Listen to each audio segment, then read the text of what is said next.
learning the basics is extremely important with ninjutsu. Taijutsu, which every ninja must follow, begins with the individual learning to move like the wind. By becoming one with nature, the student of ninjutsu learns to not only attack but defend oneself.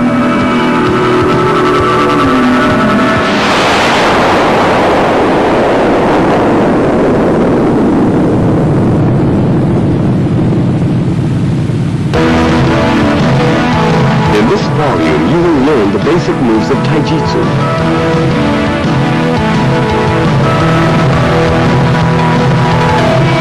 As you can see, the body moves in a smooth, wind-like fashion. True Taijutsu is not an aggressive Taijutsu. It never blocks the opponent's blow and diverts the blow away from the body. Notice how the opponent's hand is gripped. Try to concentrate or channel as much energy into the grip as possible. As you can see, the entire sequence moves along smoothly. Pay careful attention as we repeat the sequence.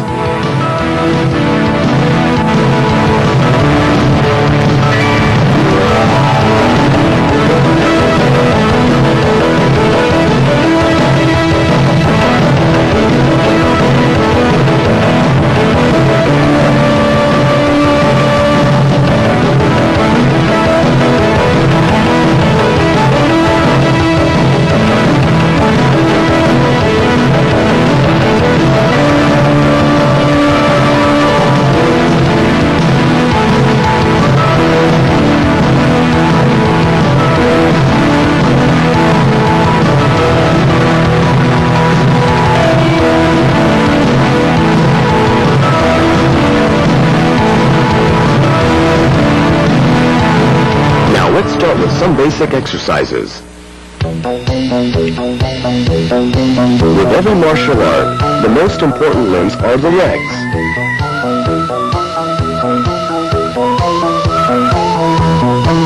Every ninja must perform daily exercises to keep the legs flexible and nimble. In this particular exercise, remember to keep the legs and the entire body flexible. Try to relax and spread the legs apart as much as possible.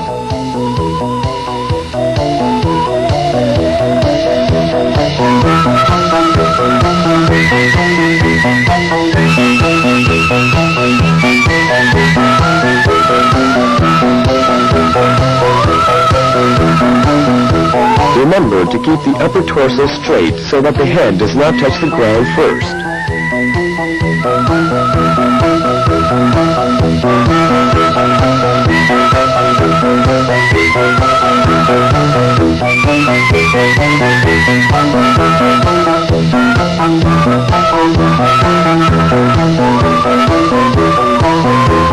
The purpose of this exercise is to loosen the muscles and joints around the hips and thighs.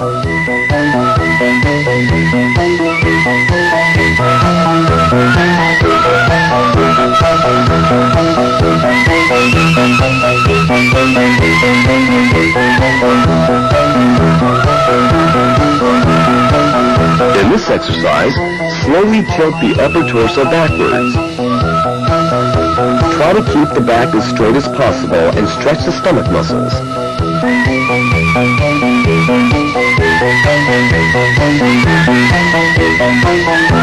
This particular exercise loosens the muscles around the thighs, as well as the stomach and back muscles.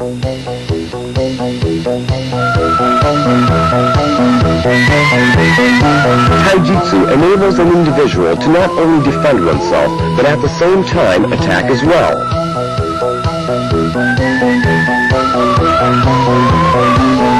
In this maneuver, an attack is dodged by rolling forward. In this forward roll, only one hand is used. It is important that the roll is executed smoothly. Try to curl in as much as possible and make the least amount of sound during the roll. This maneuver should be executed with the least amount of effort without placing body weight on the hand. By deftly maneuvering the palm of the hand, the direction of the roll can be controlled.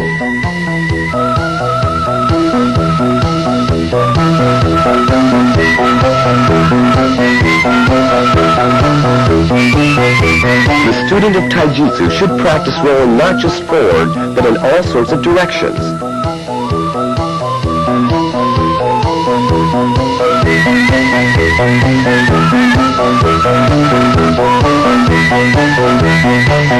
With this maneuver, the ninja is able to grasp a weapon while executing the roll because the hands are free.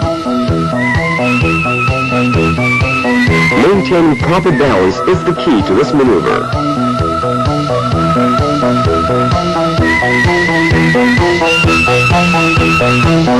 In this next move, the ninja rolls over an obstacle without coming in contact with it. Notice how he does not jump and roll high over his partner. The roll should be executed just barely above the obstacle. Let's take another look.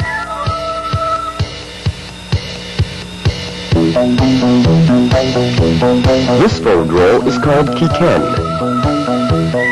Notice how the ninja has immediately assumed a stance that enables him to attack as well as defend.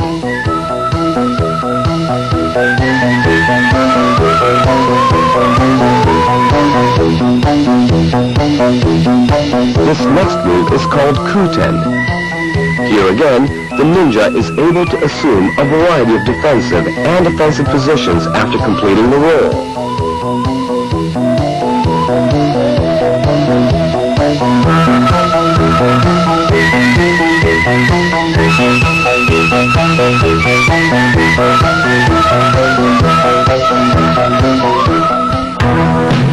This next move is called Shinken Taihenjutsu. As you can see, this roll is a method for dodging a katana blow. Notice how the ninja rolls away to avoid the blow.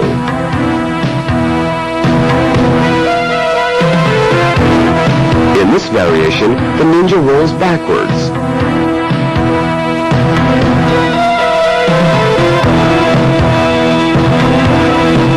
Let's watch this particular move once again.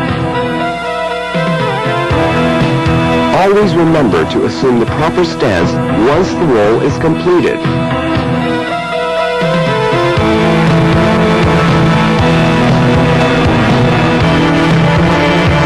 In this way, the ninja can attack with shuriken or blinders.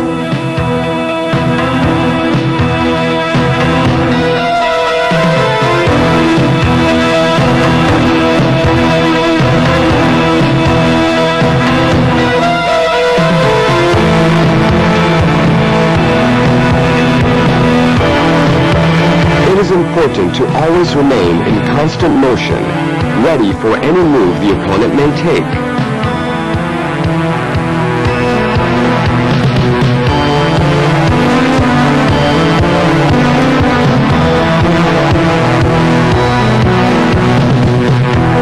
This move is called Shinken Tobi. Notice how the ninja jumps just barely over the swing of the katana. The height of the jump should correspond with the angle of the swing. This move is called Happo Hicho Tobi. Here again, the ninja does not jump more than necessary. Notice how the ninja makes only the necessary moves at a calculated distance from the opponent. The ninja assumes a defensive position according to the mode of attack. In this maneuver, the katana blow is dodged as in Shinken Taihenjutsu. However, when the opponent raises a katana for a second attack, the ninja steps in and strikes the opponent's torso with his hand.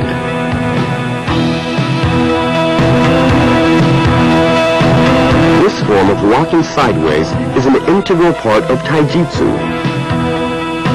Yoko Aruki allows the ninja a wide range of visibility, front and sideways. By slightly changing the pace of the walk, the ninja can also see backwards. Here, all three are moving in the same direction. However, notice how they are all looking in different directions at all times. As a team, these ninjas are able to have complete visibility in all directions. The first one looks in the front direction, the second one the side directions, and the last one in the backward direction.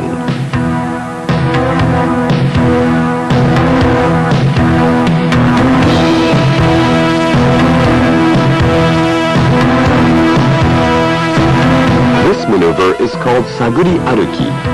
used to move along the dark or where there are hidden traps or obstacles. Notice how the fingertips are feeling the path. At the same time, the feet are also used to feel the way.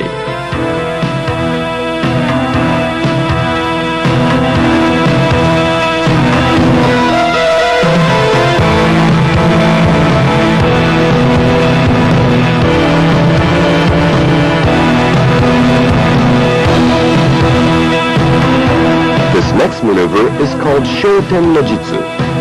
This is also a form of taijutsu. Notice how the ninja rolls as he lands to lessen the impact.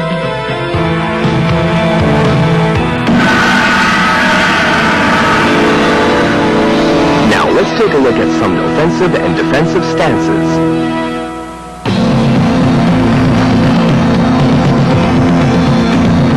The Seigan no Kamae.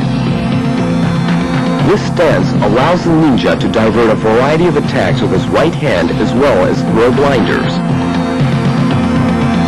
Also notice how the ninja moves his feet.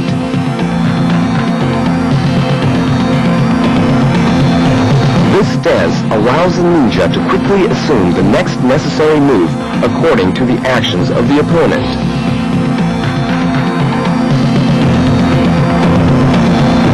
The Jumonji no Kamae.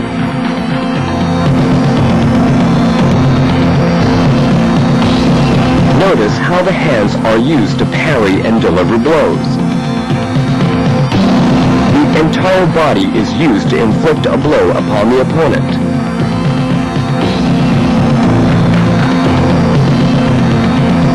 The deft maneuvering of body weight magnifies the intensity of the blow.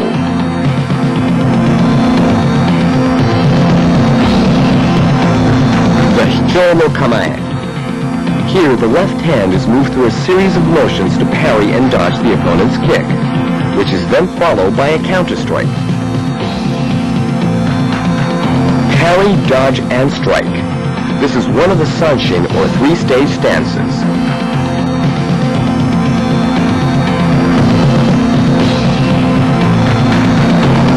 The Hoko no Kamae. All maneuvers delivered from this stance are executed in a 1, 2, 3 motion. 1, 2, 3, then strike. The movements have to be executed fluidly.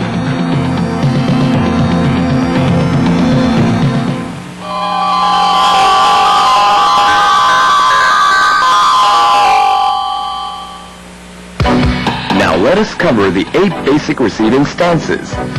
In Omote Gyakutori, the attacking hand is grasped from the outside and twisted outward. The hand is then flipped to the side, throwing the opponent and forcing the arm joints. The hand should be raised as high as possible, making it easier to throw the opponent.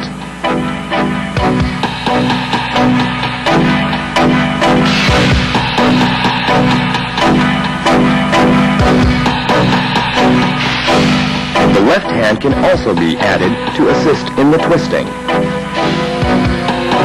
Now watch the maneuver closely.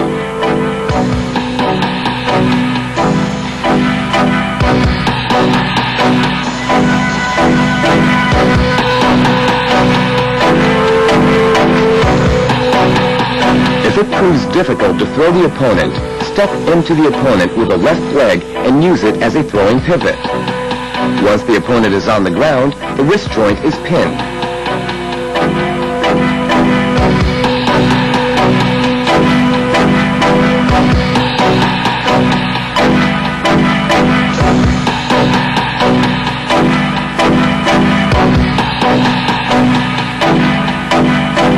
Now let's watch the entire sequence once again.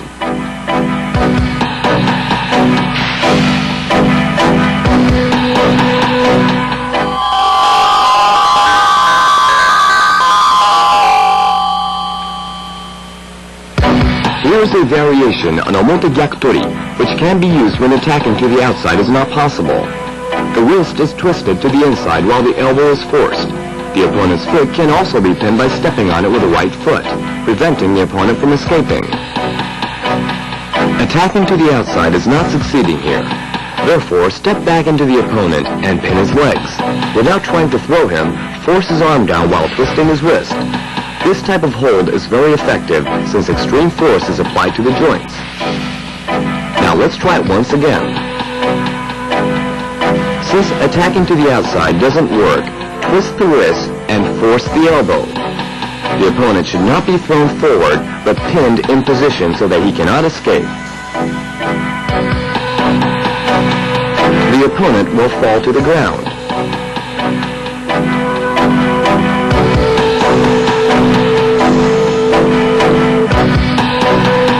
Once the opponent is on the ground, other joints or the neck can be pinned.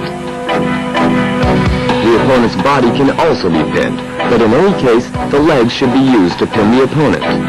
The opponent's body itself can also be used for extra leverage. For example, the opponent's left knee is being used to force his right arm.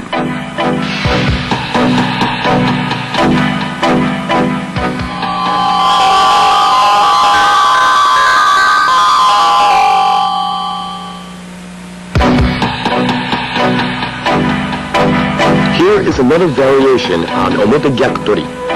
When an opponent attacks with a knife, omote gyakutori can be used to throw the opponent effectively.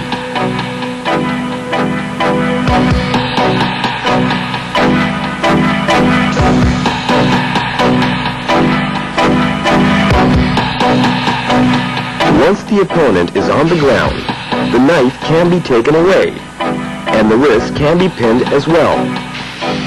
Grasp the knife from the side that isn't sharp, and pull it free from the opponent's hand, while applying pressure on the wrist.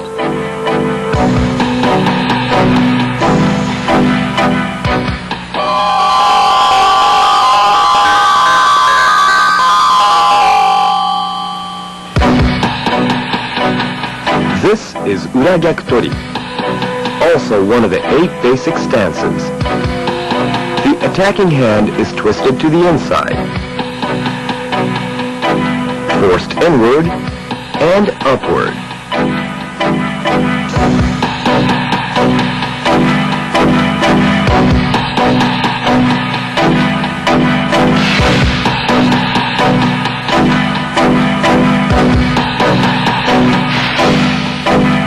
The elbow is then grabbed and pulled down to the outside.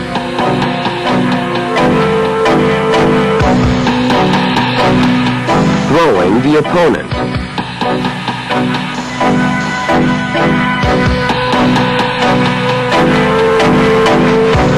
Once the opponent is on the ground, give his hand a final strong twist.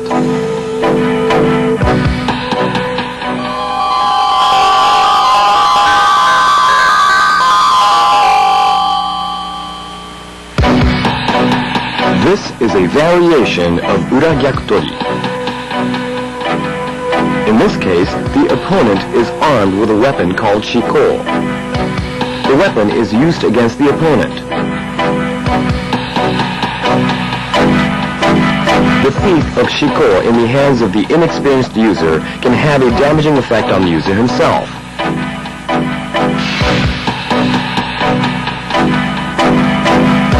For the ninja, fighting without a weapon can prove more effective than fighting with one at times.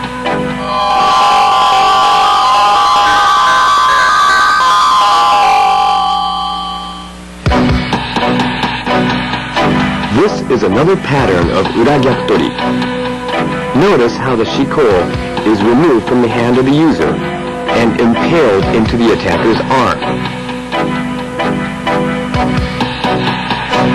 The attacker is now completely immobilized and the arm is seriously injured.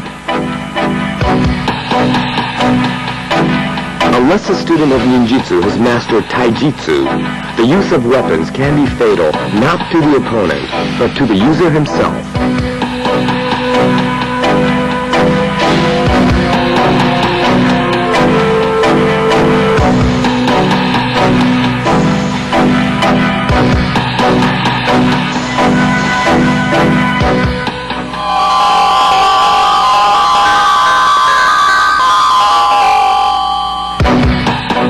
This is called musodori. Notice how the ninja moves into the opponent when grabbed.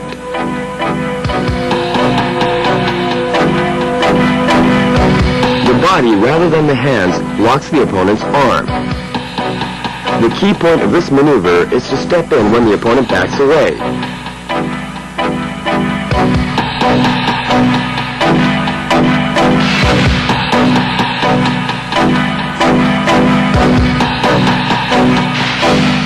Notice how the left knee breaks the opponent's ribs.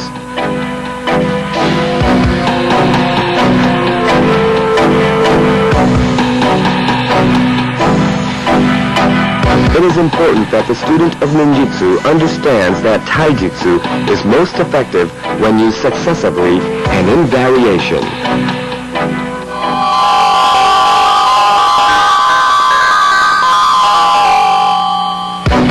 There are many variations of ganseki nage. This is the most basic form. Grab the opponent's left hand and pull in. Next, move into the opponent and throw him with the entire body. Notice how the hips are not used in the throw. Let's look at it once again.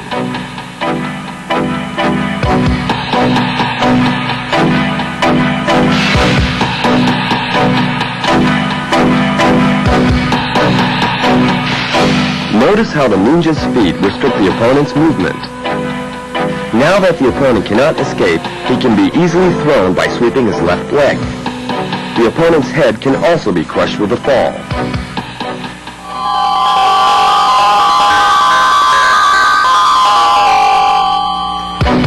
In ganseki otoshi, the opponent's left leg is swept out, causing the opponent to fall forward onto his hands.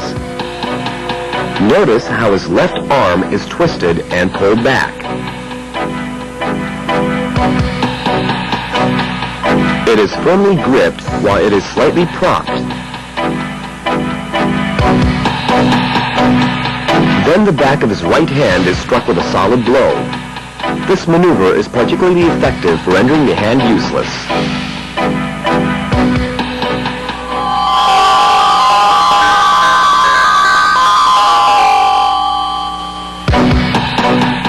This is the ganseki keri. If the ganseki otoshi doesn't prove effective, kick his chin straight up, then step in front of him and throw him.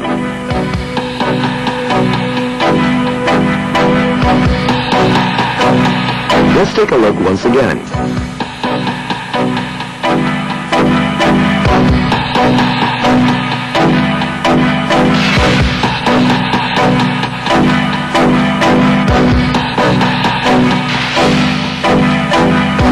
Notice how the leg is used for balance as well as for attack.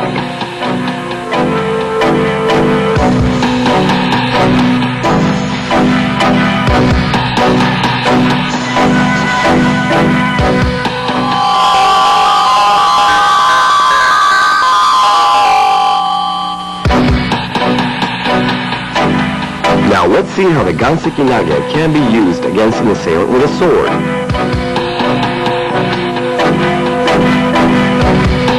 This is called ganseki shoto tori.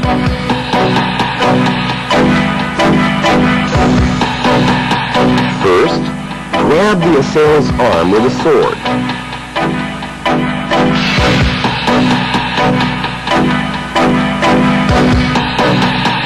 Next, twist the wrist. Third, throw him with ganseki nage. Once the opponent is down, twist his wrist with the sword.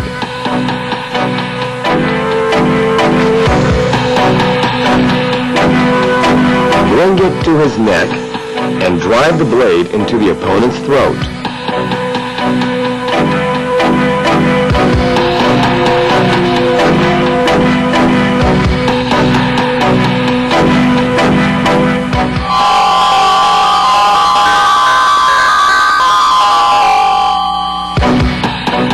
This is the Sanshinzuki.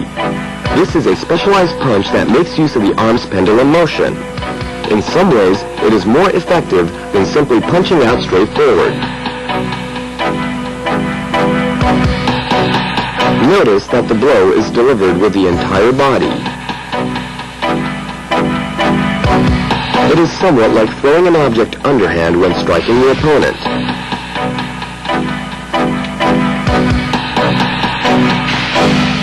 The superior feature of Sashinzuki is that it has a number of permutations that can be applied when the opponent is striking out with a punch.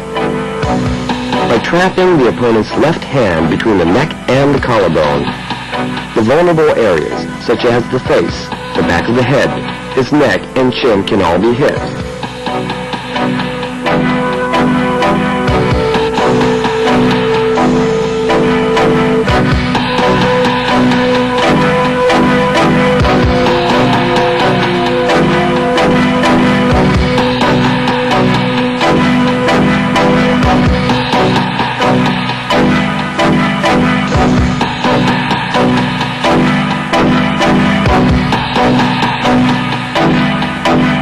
The opponent is then knocked over using the entire body. This is just one form of sanshin.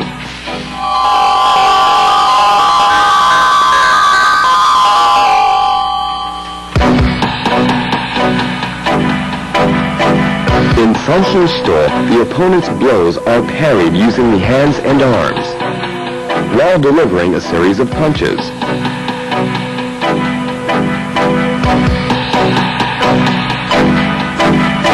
Note how quickly releasing clasped hands makes a full-body blow even more powerful and effective. These moves of clasping hands and releasing them form important blows in taijutsu.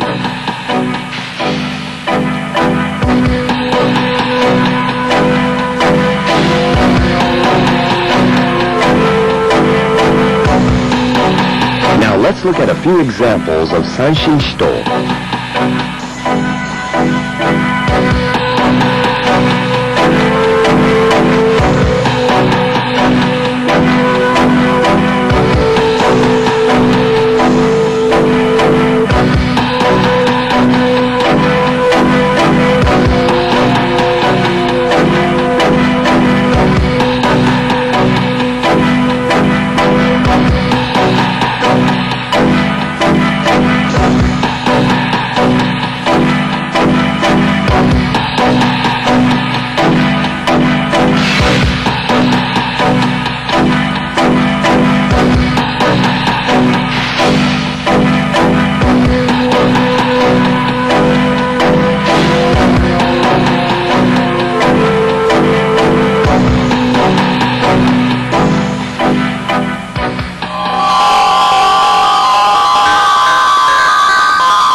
Uchi utilizes both hands to deliver powerful blows. Notice how the opponent's blows are parried with both hands. Next, a powerful blow is given to the neck. The neck is next broken, the opponent is taken down, and a final blow is given to the face.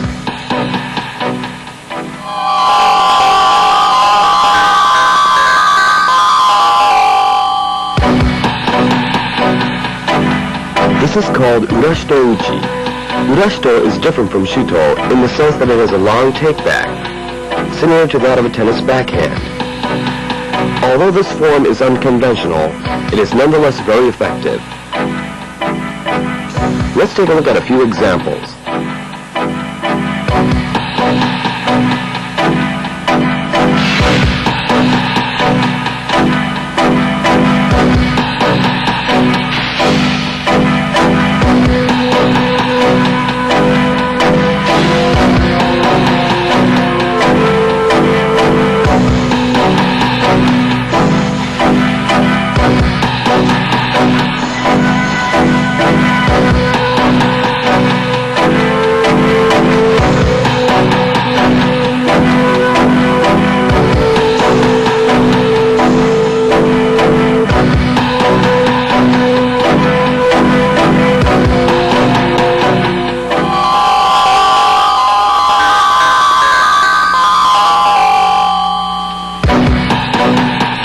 This is a first variation of urashito uchi.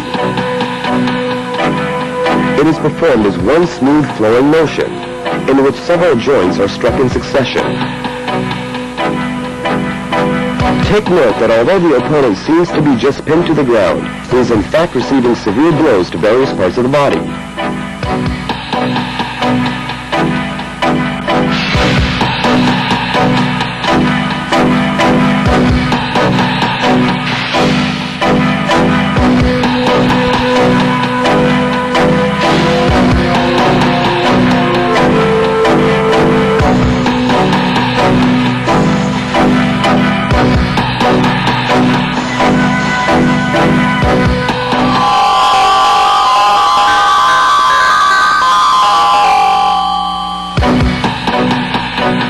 This is called Sanshin Shitotsuki.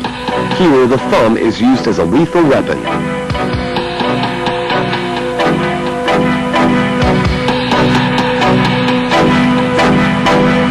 This blow inflicts the greatest damage when delivered from bottom to up.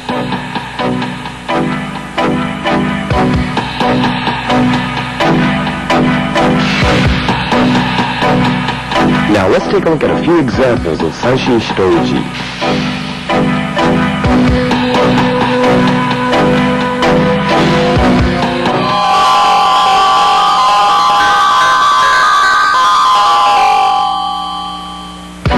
In this variation of Sanshin Hitotsuki, a kick is avoided and a fist with a thumb pointing forward is jabbed at the face. The opponent is kicking. In a three-step move, the opponent is felled. As you can see, the opponent could be hit from a number of different directions.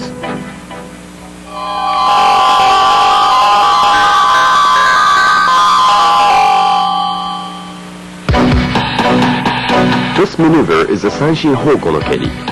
This move uses the right hand to distract and pull in the opponent. The opponent is momentarily distracted, kicked and felled. Parry the attack, distract the opponent with right hand motions, and kick.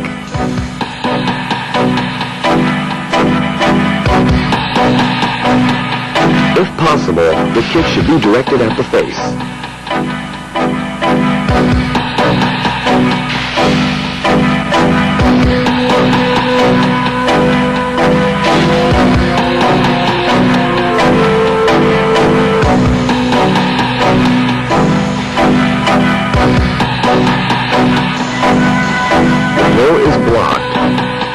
The opponent is distracted with right-hand motions and kicked in the face. His arm is hooked and twisted, and the opponent is toppled slowly. As he falls, his right arm is broken with a knee. The important thing to remember is that this is performed in one continuous motion.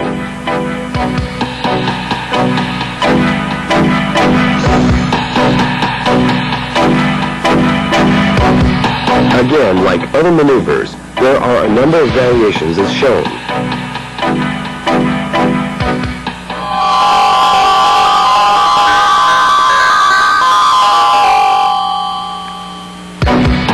Here is a variation of Hoko no Keri. The opponent's blow is parried, and a kick is delivered to the face. The key point of this variation is that the finishing blow is delivered when the opponent is down on the ground. Now let's watch closely.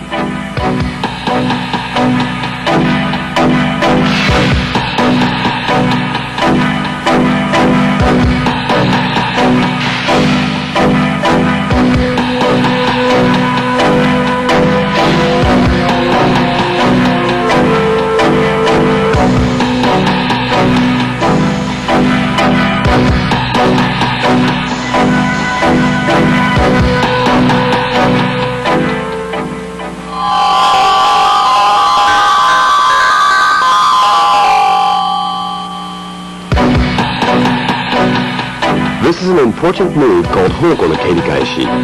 The opponent's kick is parried with a body and arm. A counter kick is then quickly delivered while the opponent is off balance.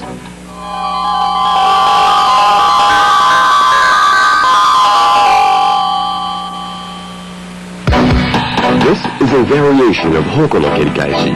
As you can see, the ninja deftly dodges the opponent's kick and spins the opponent off balance with the entire body, without the use of hands.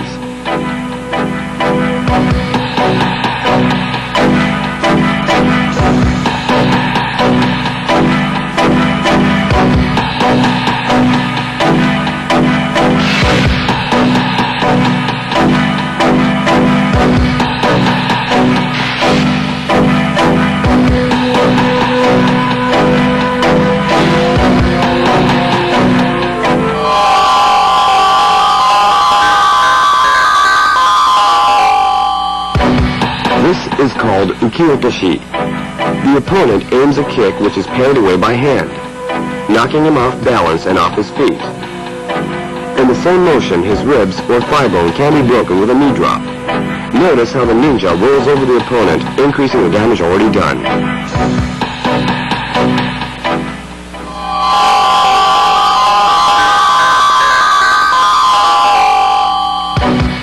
This maneuver is called shikaashi. The opponent's kick is dodged and the opponent is thrown off balance by lightly pushing the opponent's other leg with the knee.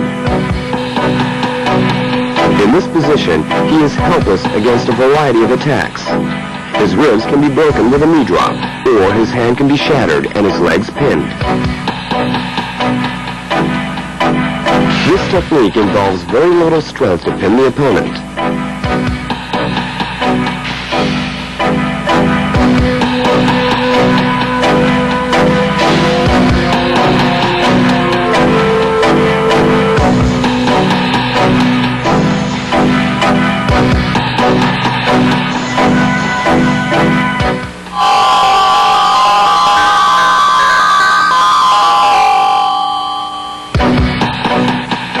Next, let's take a look at ebitori.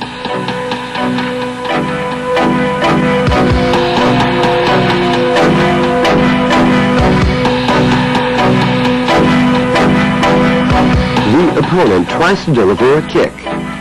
Grab his heel, twist it, and let go. As the opponent falls to the ground, bring the entire body weight upon his knee and apply pressure to immobilize the opponent. Next, lean forward, bend, and step onto the opponent's left arm while firmly locking the opponent's knee with the other leg. Now both hands are free to deliver a blow to the opponent's head or neck.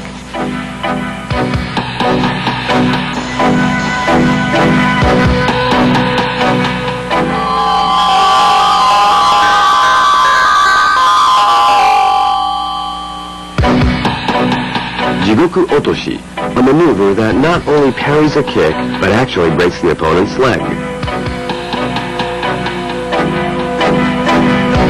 The kick is slapped down, by which the opponent loses his balance. The opponent's leg is then broken by both knees. The entire movement is executed in one swift motion.